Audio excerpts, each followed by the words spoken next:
ይበቃል። ከዚህ በኋላ ወንድ ልጅ ላይ የሚደርስ የአካልና የሞራል ጥቃትን እንቃወማለን።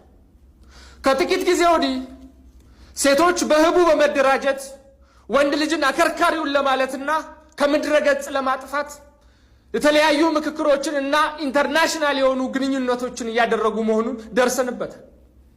ይህንን አካሄዳቸውን ደግሞ እኛ ወንዶች እንደቀልድ አናየው። የትኛውም እኛን የተመለከተ እኛን አጀንዳ ያደረገ ምክክር ተቀባይነት የሌለውና ሆኖ ሲገኝ ግን ቀድመን አጸፋዊ እርምጃ መውሰድ እንደምንችል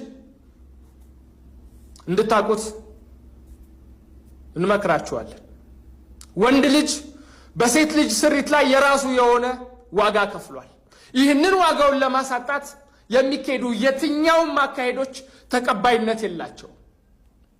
በተጨማሪም በካፌዎች፣ በመስሪያ ቤቶች እንዲሁም በአንዳንድ ድብቅ ስፍራዎች የተለያዩ ሴቶች ወንድ ልጅ በማንጓጠጥ ተሰብስቦ በማማት እንዲሁም ወንድ ልጅን የምፈልገው ለመሰረታዊ ህይወቴ ሳይሆን ለቅንጦት ዕቃነት ነው ብላችሁ የጥላቻ ንግግር የምትናገሩ ሴቶች ከድርጊታችሁ እንድትቆጠቡ እናሳስባችኋለን።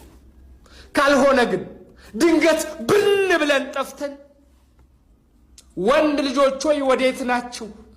በናፍቆታችሁ ደማንላችሁ ብላችሁ የስቃይ ለቅሶ እንድታለቅሱ ልናደርጋችሁ እንገደዳለን።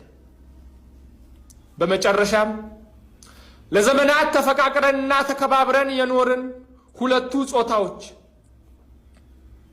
ድንገት በተፈጠረች ጥቂት ቁርሾ የመረረና የከረረ እልቂት ውስጥ ከመግባታችን በፊት በሰከነ መንፈስ አፈሙዛችንን አስቀምጠን በጠረጴዛ ዙሪያ ሙዝ እየበላን ብንመካከር ትውልድ እናድናለን።